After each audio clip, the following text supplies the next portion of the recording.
And here's how you know if somebody knows their why. So when you meet somebody, so if you meet a fellow photographer and you say, so what do you do? If they say, I'm a photographer, I'm a wedding photographer, I'm a newborn photographer, I'm a commercial photographer, I'm a headshot photographer, I'm a branding photographer, I'm a whatever photographer, then they don't know their why. Hey, Difference Makers, welcome back to the Difference Maker Revolution podcast. Today we're joined by Jeanine McLeod from Tampa, Florida, and Ronan from Kildare, Ireland. So today we're talking about not planning, right? Why would you plan? Who needs to plan? Just do it. Just fly by the seat of your pants. It always works. We are talking about how to effectively plan for 2026. So Ronan, is that your vampire voice? Essentially.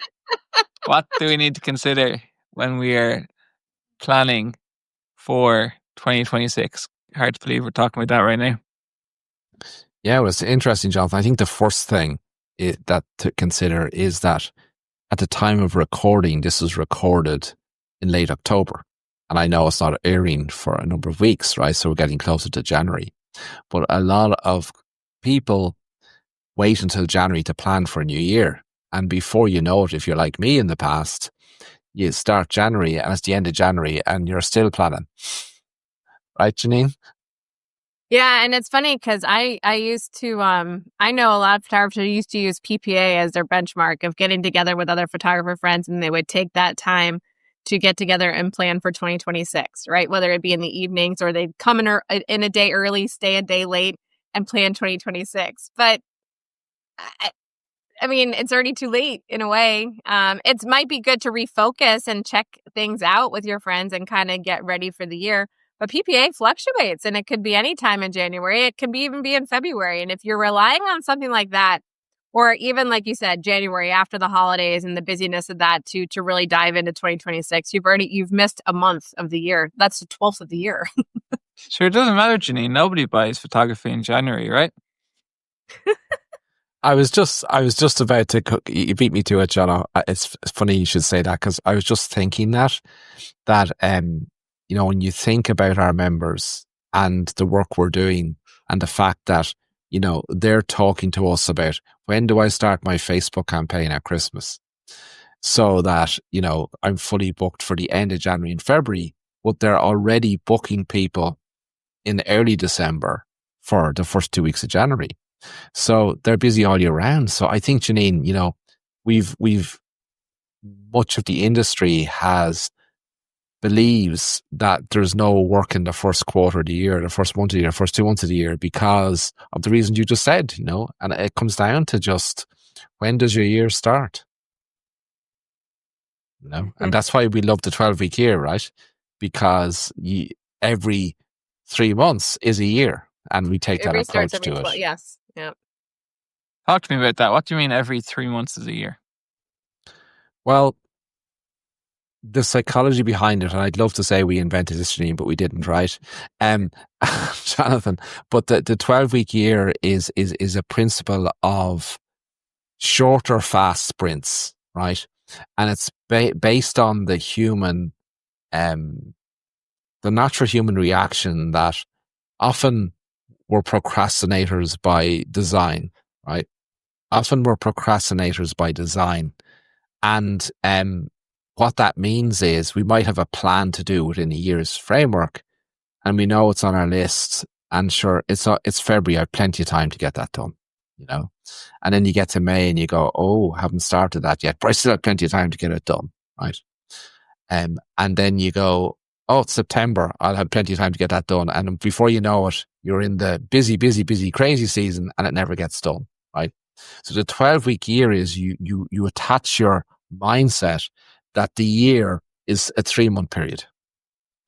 So it's a 3-month sprint. So rather than a 12-month journey for a year, it's a 3-month. And you take the same approach as you do currently to your yearly processes and you do it every 3 months. That's a quick summary, Jono. But all our inner circle members know how to do this and implement it in their business with all the tools we've given them and all the planning tools we've given them and all the support we give them to implement it. And with our accountability edge call every single week to make sure that we all do what we should be doing. And if we get stuck, we're there with help to help us solve it. Well, the other thing I like about the 12-week year too, for the two of you, is that when you're trying to stay on track for a year, like you say, your overall and Ronan does a great job of walking all the members through setting your overall goal for the whole year, right? For the calendar for 2026. But when you break it down into the 12-week year, at the end of January, if you're off target, you can course correct. At the end of February, if you're on or off target, you can course correct. The end of February, right? And so when you're in there every week and every month checking, because the quarter is a year, you're not halfway through June. Oh man, I am so far behind in 2026. What am I going to do? Much harder to course correct, much harder to make changes, much harder to figure out how you can catch up when you haphazardly just decide to check your accounts or check your business. So when it becomes a habit that everything is condensed into a shorter time frame and you're weekly and monthly checking the status of all your actions, your to-do list, and your financials, then you become in a better habit to be able to stay on track and course correct as needed. And all businesses need to course correct. It's just a way of, especially as things are changing so quickly in the world and with technology and with business, which we're going to be talking about in some future podcasts. But the faster things change, the faster you have to stay on top of it. Yes. So, Jonathan, we have this overall process because we have these 4 12-week years within a calendar 12 months, right? But we also then, for the last 12-week year, which we're in now, right? When we're starting to look at a new year, we're also doing extra things that we don't do at each other 12-week year within a 12-month period. Yeah. So one of the things that we did with our members in October was, as part of our 2026 planning, we started to review our 5-year vision. And many of our members said, so, okay, this is my first time to do this, but why 5 years and not just 2 years? And why do we have to revisit our 5-year vision every year? And they were two really interesting questions. And of course, the answer is that 2 years is too of a short period of time to actually have a vision that stretches your mind, right? Because it's so close, we're not able to get into that BHAG mode, that big, hairy, audacious goal mode, right? Of setting a vision for what we want our life to be in 5 years. But it's important, as we get through the first year of a 5-year plan, that we review the 5-year plan again and make it out another year, right? Just because things can change, right? Like I've seen people where, they want to create a massive business and then something happens in life during that year where they reevaluate and say, do you know what? That's not what I want now. So you have to adjust your 5-year vision to go with, in case there's been a life change of some kind, or you've changed your perspective on something, or you've won the lottery and you no longer want to build that massive business, or whatever it might be, right? Something might happen that causes you to change that. So that's why you need to review that. And the idea of big, hairy, audacious goals is that there's no limitations, right? So we encourage you in that, when you're looking at your 5-year vision, that you don't take anything that you've experienced to date and put any limitations on your thinking. So is that the first step in planning for 2026, or is that just something you just do yearly in the final year of the year? It gets confusing with all these years. Yes. So we only do the 5-year visioning once a year, which is in the 4th year, 12-week year of a calendar year, which happens around now, right? October. Right. We do it in October. Q4. We do it in October. So once we've done that, we also, a lot of people, our new members each year, may not have yet discovered their why, their purpose, right? And for me, that's a foundational thing that you have to do Because if you don't know who you want to serve and how you want to serve them. And you lose motivation because often, Jeanine, we see this all the time, right? We have members who've come in and they're doing, not to pick on newborn photographers, but just let's say they're newborn photographers, right? And they're newborn photographers because they were at a training session years ago and someone told you, this is a great way to make loads of money. And that was their motivation. And as Simon Sinek, who is the leader in this area, teaches us, money is the result, right? It's the end result, but it's the end result of having a true why and purpose as to what difference you want to make to somebody on this planet. And you hit the nail on the head there, Ronan, because we see it. I've seen it over the years with so many photographers I know and with myself before I really honed in on my why. When you're not sure and convicted of your why, when you don't understand your why, you flow like the wind. You hear a good idea. Ooh, let me try that. You see a way that people do their pricing. Oh, I better do that. You hear how a product that you should offer. Oh, let me add that in and it'll make all the difference. I mean, the list is endless. And until you have your why to check it against, you'll never be certain in what you do. So not only does it allow you to properly run your business, to know who you are, allows you to run your business with conviction, and to only introduce into it things that coincide with your why. Don't agitate it or go against it. And then it allows you to like, we do a lot of podcasts and a lot of teachings in the inner circle about marketing. It allows you to be able to talk to in your marketing to your ideal client avatar when you understand your why. So there's so many reasons. So it is a building block for being able to plan your year. If you haven't done it yet, and even if you have, it is a matter of, we as a team, we're difference makers. Every year we reevaluate. And while we all still have our same whys, really we kind of adjust though what our goal for the year is, what our word for the year is, what our mantra for the year is, and so that allows you to refocus and reset your mind, but you can't do it without knowing your why. And here's how you know if somebody knows their why. So when you meet somebody, so if you meet a fellow photographer and you say, so what do you do? If they say, I'm a photographer, or I'm a wedding photographer, I'm a newborn photographer, I'm a commercial photographer, I'm a headshot photographer, I'm a branding photographer, I'm a whatever photographer, then they don't know their why. Because the question that we would ask you is, so, okay, that's great. You're a wedding photographer. So why are you a wedding photographer? You've told me what you do. I'm a wedding photographer. I'm sure if I ask you, so how can you do it? You'll tell me how you do it. Oh yeah, my clients book in and I meet them for a consultation beforehand.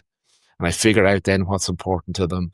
And then I make sure then that I get a list of those that are important to them. I make sure I take a photograph of them and all those people that are important with them and blah, blah, blah, blah, blah, blah, blah. Right. So you're able to tell me what you do. You're a wedding photographer, how you do it. Right. But if I ask you, so why are you a wedding photographer? And why have you chosen to serve that particular bride and groom? That's a different question, isn't it? And most people haven't quite figured that out. And you know what? That's okay. That's not just unique to our industry. Is, as Simon Sinek tells us, it's a small percentage of the population who actually know why they do it. But he also gives us great examples through history of companies and people who, when you know your why and all of your marketing leads with your why, then everything changes because you're connecting with people who believe what you believe. And as we know in doing client avatars and we talk to our members, Jeanine and Jonathan, often when you look at their clients are actually people like them, right? So if you think about the fact that when you lead with your why, you attract people who believe what you believe, right? And you know that, and your marketing speaks to them, well, then that's going to be part of your client avatar makeup. And as we know, we teach photographers to understand what your client secretly wants, because that's what they truly value, right? But I believe you can't do that unless you know what your why is. Because how can you discover someone else's why if you can't discover your own? It's not possible. That's a really good point too, Ronan. I don't think a lot of people view it that way. They're connected because it's one big circle. All these things are one big circle. They live on their own, but they're all connected. And it's like a wheel, you know your bicycle wheel, and there's spokes in it. You know? If a spoke breaks, often the wheel collapses and it won't turn, right? And that's why all these may be individual spokes, knowing your why, knowing your ideal client avatar, knowing all that, but they're all connected. The wheel will only turn if you've got all that figured out. And that's why we build it into the planning process, Jonathan, is just because we get many new members every year, right? And they haven't yet gone through their why or discovered their why, and we help them with that, right? But it's really important just to review it. And then often sometimes people forget about their why. We're busy, right? We're running businesses. It can be pressurized sometimes. And then we just forget our why. Why are we truly here? And that's why I encourage people every day to recite their why to themselves and remind themselves of it. Like, there's mine. It's there behind my desk. So when I come in every morning, I see it. I'm reminded of my why. So that's the why part of the 2026 planning. So what's your vision? Checking on your why, that you have your why, and if not, put a plan in place. That's one of the things you're going to do. And they're the first two things we do in 2026 planning. All right. So, sounds like a lot. So, what then do you do? Do you look at the first quarter? Do you look at the overall year? What's the next step in making sure that I'm ready to rock in 2026? Well, I think you have to look at the years of totality first. So you have to look at your years of totality and see that what does the year look like? And I actually start in reverse with this. So I believe that your business is a separate entity from you, and your business's purpose is to provide you with the life that you want to have. And if you think about it that way, if you know the life you want to have, and we do this in the visioning, so what life do you want to have in 5 years' time? Yeah. And how much does your business have to pay you to make sure you have that life? Yeah. And then if we take it to a year, so on your journey to your 5-year vision, what do you want your business to pay you this year? And if you can put a figure on that, we're able to, with profit first percentages, right? We're able to link that owner's pay, which is what your business pays you, back to what you need to have as a total revenue. And then it becomes easy, because once we have that target, right? Once we have that target, we can figure out then, so how much of that revenue are we going to get in each of the 4 12-week years? Or each quarter for those who aren't yet tuned into the 12-week year. So from January to March, what percentage of that revenue is going to come in that month as my target? What percentage is going to come in from the 1st of April to the end of June, the 1st of July to the end of September, and then from the final quarter, the 1st of October through to December. So now I have a plan for my first 12-week year, from the 1st of January to the 31st of December. I have a number. And all I have to know then, Jonathan, is what's my expected average order value that a client will invest with me. Because once I've got that number, if I divide the amount of revenue I want to do in January by that number, I know how many clients I need to serve. How cool is that? That's probably a word I would not choose, but yeah, it's super cool. No, I was going to say, and what's even cooler, if you want to use that word, we could put on our sunglasses and be all cool, is when you know your average order value and you know how many clients you need. There you go. Let me find mine too. Hold on. At least you have a need for yours in Florida. It's raining outside here. Ronan even has his. Wow. I can't put them on top of my glasses. Here we go. We're being cool. What's even cooler and even more cool than knowing your average order value and how many clients you need, when you know what your conversion ratio is from lead to booking, then you know how many leads you need to gain in that month in order to achieve the number of bookings to get your average order to hit your revenue goal for the month. So extra cool. And if you're not listening to us, if you're watching us on YouTube, you can see us all now wearing our cool sunglasses. And if you see us, you'll say, I'm not believing a word out of those crackpots. It's mates. All right. So yeah, but you're right, Jeanine. You know, once you have that revenue target, you know your average order value, you know the number of clients you need to serve, and you know how many leads you need to get from your marketing to deliver on that. Now you've taken a total plan for the year, brought it into a 12-week year, a quarter, brought it down to a month. And now you know exactly what you have to achieve for that month to actually deliver on January, which will give you the owner's pay for January. Yeah. And you repeat that 12 months in a row and you've paid yourself what you wanted to pay yourself. How cool is that? So, Jana, what Ronan is saying is it's so much cooler than just wishing and hoping that the plan you put into place will come to fruition. Hope is not a strategy. Not a strategy. It's not a plan. It's not even a tactic. So, Jeanine, what do you have planned for your first year next year? Anything exciting? Any big growth plans or? So what's interesting is, a while ago is when I had done this plan. Oh my God, it's like 16 years now no, it's even more. Next year is our 20-year anniversary for the studio. So pretty cool. So congratulations. Thank you. So I do have some plans in place for our 20-year anniversary.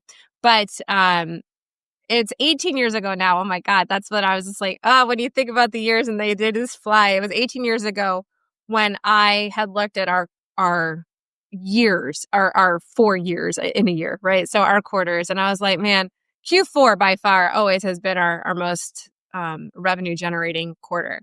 And I was tired of being in the first quarter sucked mode, right? And I was only after 2 years in business. I'm like, this blows, man. I can't live in a business where the first quarter has nothing. So I need to find a way to replicate in my first quarter something similar to the fourth quarter without having Christmas, right? To generate things. Well, guess what? Easter also turns out to be a pretty big driver. And spring, right? And I know in Florida, people laugh. We really don't have spring. We just have hot, and hotter as our seasons. But we do have spring as far as holidays go and Easter and things like that. So I looked for a way to generate a need and a desire for people to do something celebration-wise with their children in the spring. And so that's when we started our baby duck portraits. And so every year since then, that's what we're already working on, what we're going to be doing for our baby ducks. It's always the first 2 weekends in March. And everything drives towards that. And March is just as big for us as November, between the school photography we do for spring portraits and then as well as our baby ducks in the studio. So we already have the things in work for that. And that realization, like I said, we came upon 18 years ago. And the good thing is once you start creating plans like that, you just execute on it. And every year we just execute on the plan. Every year we make it a little bit better. We tweak it. We try to get more profitable. We try to be more smart with our marketing. We try, we always try and get a little smarter and a little wiser and increase our goals each time. But the plan is there in place to execute. And that's what makes it systemized and brilliant. I love it. With that plan, do you ever so you have your plan, do you ever struggle to actually execute it?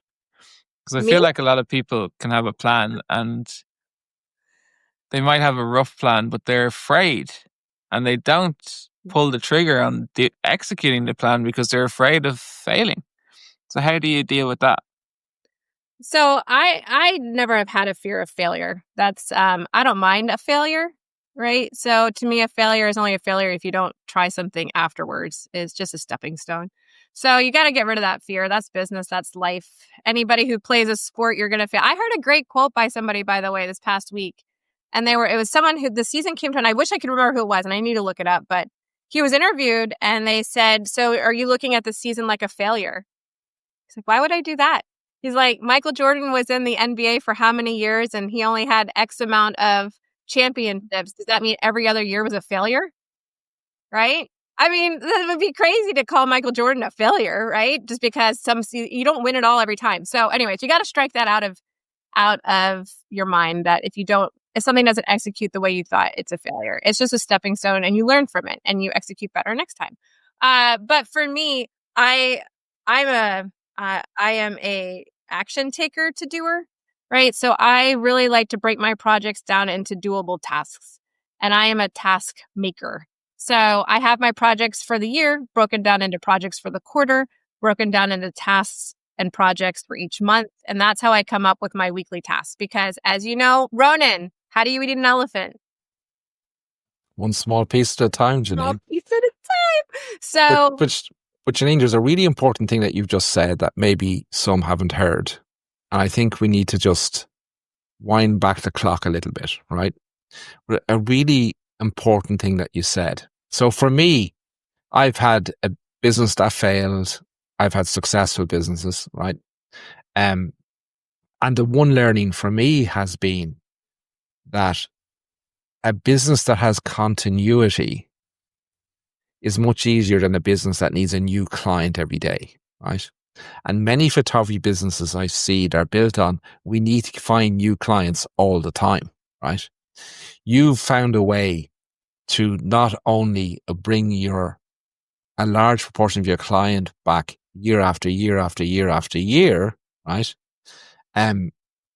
But you've found a way where even attracting new clients when they come in, they want to come back year after year after year, and not just year after year, but you often get many of your clients to come back multiple times a year, right? So when you talk about, one of your strategies of baby ducks, right, and it repeats every year, for me, that's like continuity, not just from having clients come back over and over again, right? But it's also continuity from, you're not trying to reinvent everything all the time. You mentioned that, yes, we look at it to try and improve it, but we just execute it again with improvements, right? And I know you've clients who have been coming to you for 16 years for baby ducks, yeah. when the kid was 1 or 2, and they're now 16, and they still want to come back because it's part of their year, right? Are you kidding? We've joked about taking the baby ducks on the road to the college dorms. So the kids who have had pictures of the baby ducks that are now in college, we can bring them and we make a joke. I actually might do it this year because Aaron's in college and I think it would be wildly amusing. But yes, so you're right, Ronan. And it's interesting because as we've talked with our members this year about Christmas, and so many of them hadn't even thought about Christmas before. And so to Jonathan's point, I think I do it so regularly, it's habit now. And so to see people struggle with how to put together a plan for Christmas, it's made me realize how much help people need. That not everybody is good at putting together a project and a plan and tasks to execute on that plan. And I love helping people do that. That's one of the things that we do in Difference Maker with our inner circle members is we help them create their plans, create their weekly tasks, and execute on them and hold everybody accountable. And so it's the wonderful thing about being in a community of task-oriented folk is that, and mentors, right? Because we help execute. That's important, Jeanine, because I think it's actually built into us. Because if you think of most of the people in our industry, right, we're creatives first, right? And creatives get bored easy. And they think they need to reinvent everything every single time. And if you even think about our approach to photography offering, it's built around that, right? But business is different. Business is about getting clients back over and over and over again. So you're not constantly trying to find new clients. It's about taking something that works and doing it again. Don't try and do something new. Just do what worked again and tweak it. Just do what works. Just do what works. It might be boring. And Jonathan says it all the time, right? It might be boring executing, finding a marketing strategy that works and executing on it every day. But that's what builds your business. You don't have to be fancy. You just have to do it and get it done right and be consistent. Yeah. So I think on that note, we should say that, to make your plan And to get help making your plan for 2026, you need to be inside the inner circle. So all you need to do is click the link below, join the inner circle. We can't wait to see you on the inside. We'll see you there. And we'll wear our sunglasses too. Yeah, we'll bring sunglasses. We're cool like that.